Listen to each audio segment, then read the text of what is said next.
পাহাড়গুলো তখনও অন্ধকারে ডুবে আছে। সূর্যের প্রথম আলো ভোরের আকাশকে ছুঁতে শুরু করেছে। চারিদিকে নিস্তব্ধতা। এই শহর কাবাঘরকে ঘিরে গড়ে উঠেছে, যেখানে বহু মূর্তি স্থাপন করা হলেও আসমান থেকে আসা বার্তা এখনো অনেকের অন্তরে পৌঁছায়নি। এই নগরীর মধ্যেই বেড়ে উঠেছিলেন এমন এক যুবক, যার সততা ও চরিত্র মক্কার প্রতিটি হৃদয়ে আলো ছড়াচ্ছিল। তার নাম মুহাম্মদ ইবনে আবদুল্লাহ। বাজারে একদিন একদল ব্যবসায়ী নিজেদের মধ্যে কথোপকথনে মেতে আছে। একজন ব্যবসায়ী বলছেন, শুনছো, আবু তালিবের ভাতিজা মুহাম্মদ, তাকে বলে আল আমিন। তার কথায় মানুষ এতটাই ভরসা করে যে নিজেদের সোনাদানা পর্যন্ত তার হাতে দিয়ে নিশ্চিন্ত থাকে। আর একজন ব্যবসায়ী বলছেন, হ্যাঁ, আমি শুনেছি। আর আজকাল ধনী ব্যবসায়ী নারী খাদিজা বিনতে খুয়াইলিদ ও তাকে নিয়ে ভাবছেন তিনি তার বাণিজ্য কাফেলায় মোহাম্মদকে পাঠাতে চান। খাদিজা রাদিয়াল্লাহু আনহু শান্ত গলায় তার দাসী মাইসারাকে বললেন, মাইসারা, আমি মোহাম্মদের সততার কথা বহুবার শুনেছি।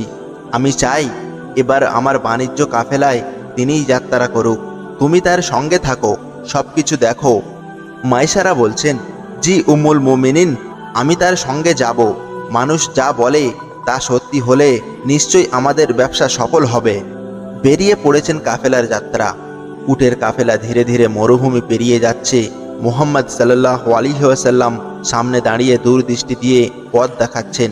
তার পাশে মাইসারা তাকিয়ে ভাবছেন, এই মানুষটি অন্য সবার থেকে আলাদা। কোনো লাভ নেই, কোনো অহংকার নেই, তার চোখে এক অদ্ভুত প্রশান্তি।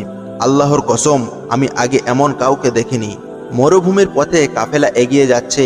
তপ্ত রোদ মাথার উপর, বালুর ঢিবি পেরিয়ে যাচ্ছে কাফেলা। মুহাম্মদ সাল্লাল্লাহু আলাইহি ওয়াসাল্লাম অগ্রভাগে দাঁড়িয়ে উটের লাগাম ধরে পথ দেখাচ্ছেন, তার মুখে প্রশান্তির ছাপ। মাইসারা ভাবছেন, তিনি সারাদিন আমাদের জন্য চিন্তা করেন, নিজের খাওয়া দাওয়া ভুলে অন্যদের জন্য পানি ও খাবার জোগাড় করেন। নিশ্চয় এ মানুষ সাধারণ কেউ নয়। এক ব্যবসায়ী কাফেলার পাশে এসে দাঁড়িয়েছেন।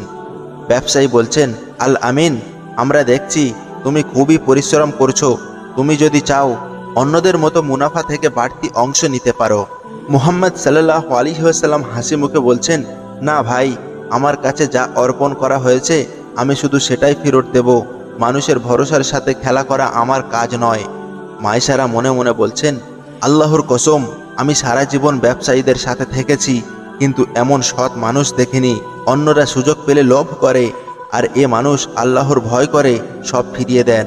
বাণিজ্য শেষে কাফেলা মক্কায় ফিরে এসেছে। কাফেলার ব্যবসা এত সফল হলো যে মুনাফা ছিল আগের যে কোনো বছরের চেয়ে দ্বিগুণ। মাইসারা আনন্দ ভরে খাদিজা রাদিয়াল্লাহু আনহুর কাছে এসে সব বলল। মাইসারা বলছেন, আমার মালিকানা মুহাম্মদ সত্যিই আল আমিন। তিনি কখনো মিথ্যা বলেননি, কোনো লোভ করেননি, বরং ব্যবসা এত সফল হলো যা আমি কল্পনাও করতে পারিনি। তার সততা ও চরিত্র আমাকে মুগ্ধ করেছে। খাদিজা রাদিয়াল্লাহু আনহু বলছেন, তুমি কি নিশ্চিত মানুষেরা যেটুকু বলে তা কি সত্যিই তার মাঝে পেয়েছো? মাইসারা বলছেন, জি হ্যাঁ, আমি নিজ চোখে দেখেছি। তিনি আল্লাহর নামে শপথ করেন, মিথ্যা বলেন না। মরুভূমির তাপে আমাদের জন্য নিজের ভাগের পানি দিয়ে দেন, উটের লাগাম ধরে সবার খেয়াল রাখেন। আমি মনে করি তিনি এ পৃথিবীর সেরা মানুষ। খাদিজা রাদিয়াল্লাহু আনহুর অন্তর গভীরভাবে কেঁপে উঠল। তিনি ভাবলেন, এই মানুষকেই তো আমি খুঁজছিলাম। বংশের দিক দিয়ে মহৎ, চরিত্রে শ্রেষ্ঠ, আর সততায় অতুলনীয়। খাদিজা রাদিয়াল্লাহু আনহুর ঘরে তিনি তার বান্ধবী নাফিসাকে ডাকলেন। খাদিজা রাদিয়াল্লাহু তাআলা আনহা বলছেন, নাফিসা, তুমি তো আমার অন্তরের কথা জানো। আমি মনে করি মুহাম্মাদই সেই মানুষ যার সাথে জীবন কাটানো যায়। তুমি কি পারবে তার কাছে আমার মনের কথা পৌঁছে দিতে? নাফিসা বলছেন, জি মালিকানা, আমি তার কাছে যাব। তবে তুমি তো জানো তিনিও তো অনাথ ছিলেন, ধনসম্পদ নেই। তুমি কি সত্যিই রাজি? হযরত খাদিজা রাদিয়াল্লাহু আনহা বলছেন, ধনসম্পদ নয়, আমি মানুষটিকে চাই। সততা আর চরিত্রই সবচেয়ে বড় সম্পদ। আর আল্লাহর কসম, আমি তার মাঝে নবুয়তের নূর দেখতে পাচ্ছি। নাফিসা নবীজি সাল্লাল্লাহু আলাইহি ওয়াসাল্লামের কাছে এসে আলাপ করছেন। নাফিসা বলছেন, হে মোহাম্মদ, তুমি তো সবার কাছে আল আমিন নামে পরিচিত। আমি যদি তোমাকে এমন একটি প্রস্তাব দিই যেখানে চরিত্রবান, ধনী এবং মর্যাদাবান এক নারী তোমাকে জীবনসঙ্গী করতে চায়, তুমি কি বলবে? হযরত মুহাম্মদ সাল্লাল্লাহু আলাইহি ওয়াসাল্লাম বলছেন, তুমি কাকে বোঝাচ্ছ? নাফিসা বলছেন, খাদিজা বিনতে খুয়াইলিদ। মুহাম্মদ সাল্লাল্লাহু আলাইহি ওয়াসাল্লাম নীরব হলেন। তার হৃদয়ে এক অদ্ভুত প্রশান্তি নেমে এলো। তিনি ভাবলেন, এ নারী তো মক্কার সবার শ্রদ্ধেয় আর চরিত্রে অন্যান্য। মুহাম্মদ সাল্লাল্লাহু আলাইহি ওয়াসাল্লাম বলছেন, এ প্রস্তাব আমার জন্য সম্মানের, তবে আমি আমার চাচাদের সাথে কথা বলবো, তাদের মতামত না নিয়ে আমি কোনো সিদ্ধান্ত নেব না। হযরত মুহাম্মদ সাল্লাল্লাহু আলাইহি ওয়াসাল্লামের চাচারা এই সিদ্ধান্তে রাজি হয়ে গেলেন। বিয়ের দিন মক্কায় এক শান্ত সকাল, চারিদিকে আলো ছড়াচ্ছে। আবু তালিব তার ভাতিজা মুহাম্মদ সাল্লাল্লাহু আলাইহি ওয়াসাল্লামকে নিয়ে বিয়ের আয়োজন করছেন। পরিবার ও কুরাইশের সম্মানিত ব্যক্তিরা সমবেত হয়েছেন। আবু তালিব সবার উদ্দেশ্য করে বলছেন, হে কুরাইশের সর্দারগণ, আজ আমরা এখানে এক মহৎ সম্পর্কের জন্য একত্রিত হয়েছি। আমার ভাতিজা মুহাম্মদ, যাকে তোমরা সবাই আল আমিন নামে জানো, তিনি খাদিজা বিনতে খুয়াইলিদকে বিয়ে করতে যাচ্ছেন। মুহাম্মদ এমন একজন যার সততা, চরিত্র আর বংশের মর্যাদা অদ্বিতীয়। উপস্থিত লোকেদের মধ্যে গুঞ্জন শোনা যাচ্ছে, সবাই মাথা নেড়ে সম্মতি দিচ্ছে। একজন কুরাইশি প্রবীণ বলছেন, আবু তালিব সত্য বলছেন, আমরা মুহাম্মাদের সততার সাক্ষী, তার চেয়ে ভালো পাত্র আর হতে পারে না। খাদিজা রাদিয়াল্লাহু আনহুর পরিবার থেকে একজন প্রতিনিধি দাঁড়ালেন। প্রতিনিধি বলছেন, আমরা এ প্রস্তাবে সম্মত। খাদিজা তার সম্পূর্ণ হৃদয় থেকে মুহাম্মাদকে বরণ করতে প্রস্তুত। আবু তালিব এগিয়ে আসেন। আবু তালিব এগিয়ে এসে বক্তব্য দিচ্ছেন। আবু তালিব বলছেন, আলহামদুলিল্লাহ, সমস্ত প্রশংসা আল্লাহর জন্য, যিনি আমাদেরকে ইব্রাহিমের বংশ থেকে এনেছেন, যিনি আমাদের কাবার খিদমতদার করেছেন। আজ আমি ঘোষণা করেছি, খাদিজা বিনতে খুয়াইলিদ এবং মুহাম্মদ ইবনে আবদুল্লাহ একে অপরের সাথে বিবাহ বন্ধনে আবদ্ধ হচ্ছেন। খাদিজার পক্ষ থেকে মোহরানা নির্ধারণ করা হয়েছে 20 উট এবং 400 দিরহাম। সবাই বারাকাল্লাহ বলে আনন্দ প্রকাশ করছেন। মুহাম্মদ সাল্লাল্লাহু আলাইহি ওয়াসাল্লাম বলছেন, আল্লাহকে সাক্ষী রেখে আমি এ সম্পর্ককে কবুল করলাম। খাদিজা রাদিয়াল্লাহু আনহু বলছেন, আমিও কবুল করলাম। নববিবাহিত ঘর, রাতের আবহ, নবীজি সাল্লাল্লাহু আলাইহি ওয়াসাল্লাম এবং খাদিজা রাদিয়াল্লাহু আনহু শান্তভাবে কথা বলছেন। খাদিজা রাদিয়াল্লাহু আনহু বলছেন, হে মুহাম্মদ, আমি আজ আল্লাহর কাছে কৃতজ্ঞ তুমি আমার জীবন সঙ্গী হলে। আমি জানি তুমি সাধারণ মানুষ নও, তোমার চোখে আমি সত্যের আলো দেখি। মুহাম্মদ সাল্লাল্লাহু আলাইহি ওয়াসাল্লাম বলছেন, খাদিজা, তুমি আমার জন্য আল্লাহর এক বিশেষ রহমত। আমি অনাথ ছিলাম, তুমি আমাকে সম্মান দিলে। আমি গরিব ছিলাম, তুমি আমাকে সমৃদ্ধ করলে। আমি আজীবন কৃতজ্ঞ থাকব। একদিন মুহাম্মদ সাল্লাল্লাহু আলাইহি ওয়াসাল্লাম গভীর চিন্তায় বসে আছেন। খাদিজা রাদিয়াল্লাহু আনহু এসে বসলেন। খাদিজা রাদিয়াল্লাহু আনহু বলছেন, মুহাম্মদ, তোমার মনে কি কিছু ভাবনা আছে কি? তোমাকে আজকাল চিন্তিত দেখছি। মুহাম্মদ সাল্লাল্লাহু আলাইহি ওয়াসাল্লাম বলছেন, হ্যাঁ খাদিজা, আমি রাতের আকাশের দিকে তাকালে মনে হয় আল্লাহর এক মহান রহস্য লুকিয়ে আছে। এ মূর্তিগুলো আমার অন্তর মানে না। আমি চাই সত্যের সন্ধান করতে। খাদিজা রাদিয়াল্লাহু আনহু বলছেন, যা তোমার অন্তর বলে সেটাই করো, আমি সবসময় তোমার পাশে আছি। মক্কার চারপাশ অন্ধকারে ঢেকে গেছে। পাহাড়ের চূড়ায় হীরা গুহায় নিস্তব। মুহাম্মদ সাল্লাল্লাহু আলাইহি ওয়াসাল্লাম চুপচাপ বসে আছেন। বিয়ের পরের জীবন মুহাম্মদ সাল্লাল্লাহু আলাইহি ওয়াসাল্লামের জন্য ছিল না কেবল পারিবারিক সুখে ভরা, বরং গভীর চিন্তাভাবনায় ভরা। তিনি ঘন ঘন হীরা গুহায় যেতেন। সেখানে একাকী বসে আকাশের দিকে তাকিয়ে ভাবতেন, কে এই মহাবিশ্বের স্রষ্টা? কেন মানুষ মূর্তির সামনে সেজদা করে? মুহাম্মদ সাল্লাল্লাহু আলাইহি ওয়াসাল্লাম মনে মনে বলছেন, আমার অন্তর এই মূর্তিগুলো মানে না। আসমান জমিনের স্রষ্টা অবশ্যই আছেন, তিনি মহান, একক। আমি তার ইবাদতের পথ খুঁজতে এসেছি। এদিকে খাদিজা রাদিয়াল্লাহু আনহু ঘরে বসে অপেক্ষা করছেন। তিনি জানেন তার স্বামী গুহায় গেছেন।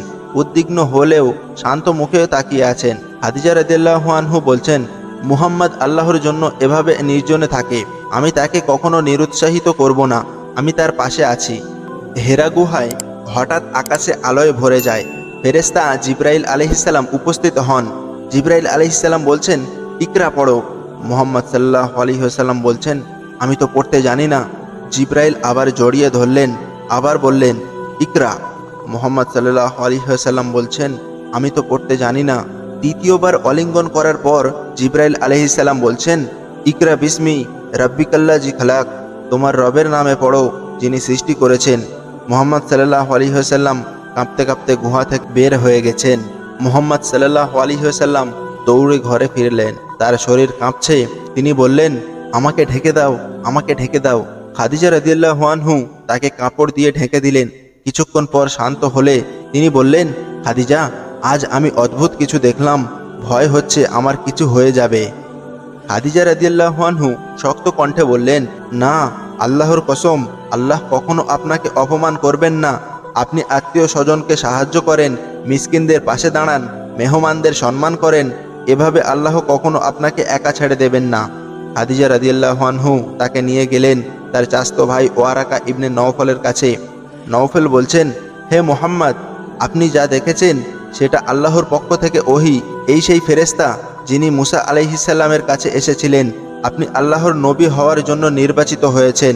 মুহাম্মদ সাল্লাল্লাহু আলাইহি ওয়াসাল্লাম স্তব্ধ হয়ে আছেন। খাদিজা রাদিয়াল্লাহু আনহুর চোখে অশ্রু, কিন্তু আনন্দও মিশে আছে।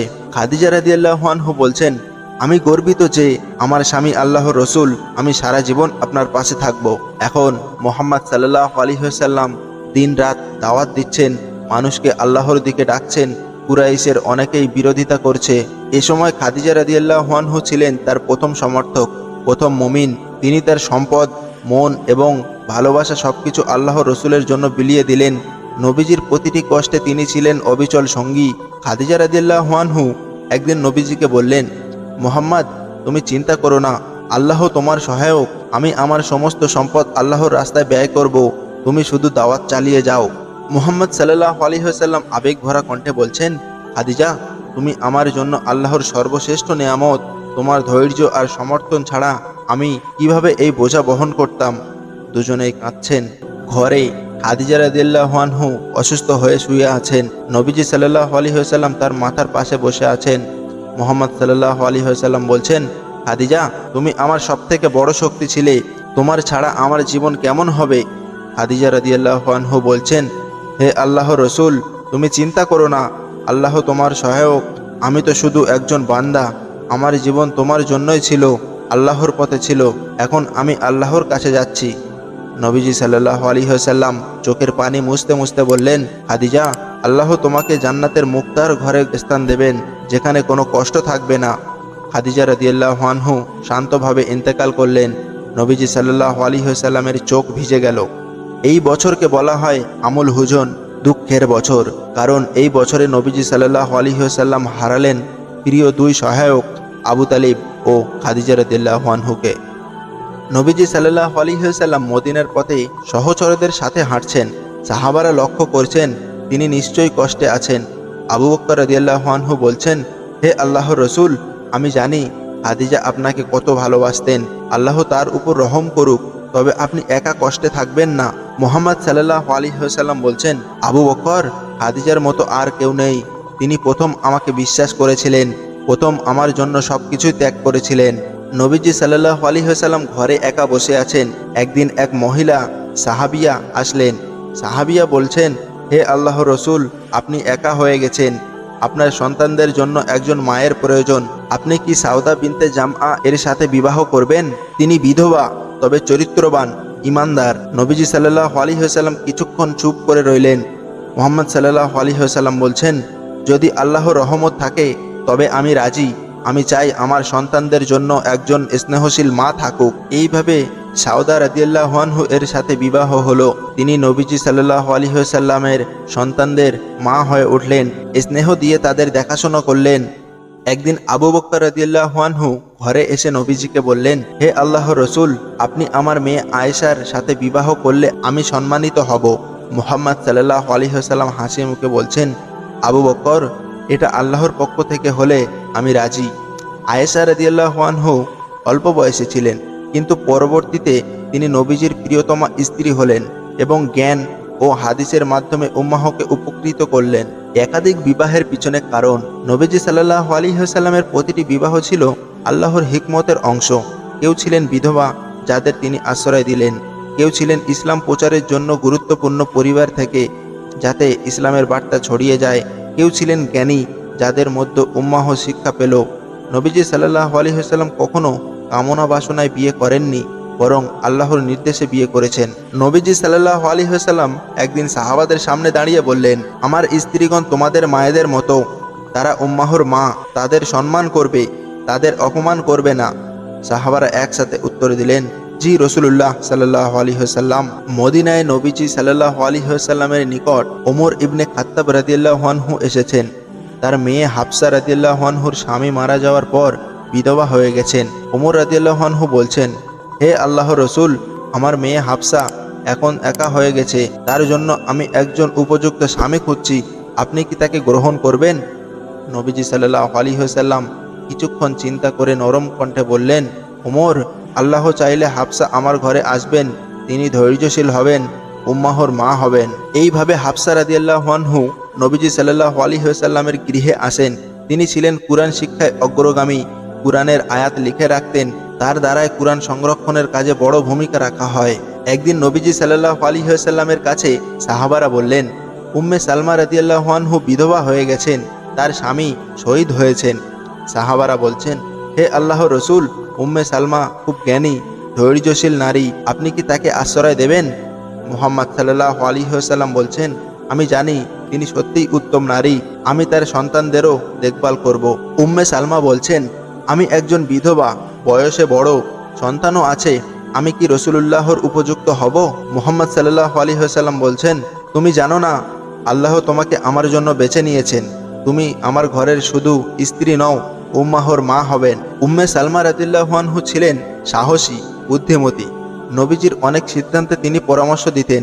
হুদাইবিয়ার সন্ধির সময় তার উপদেশ নবীজি সাল্লাল্লাহু আলাইহি ওয়াসাল্লাম গ্রহণ করেছিলেন। নবীজি সাল্লাল্লাহু আলাইহি ওয়াসাল্লামের দত্তক পুত্র জায়েদ ইবনে হারিসা প্রথমে জয়নবকে বিয়ে করেছিলেন, পরে তালাক হয়।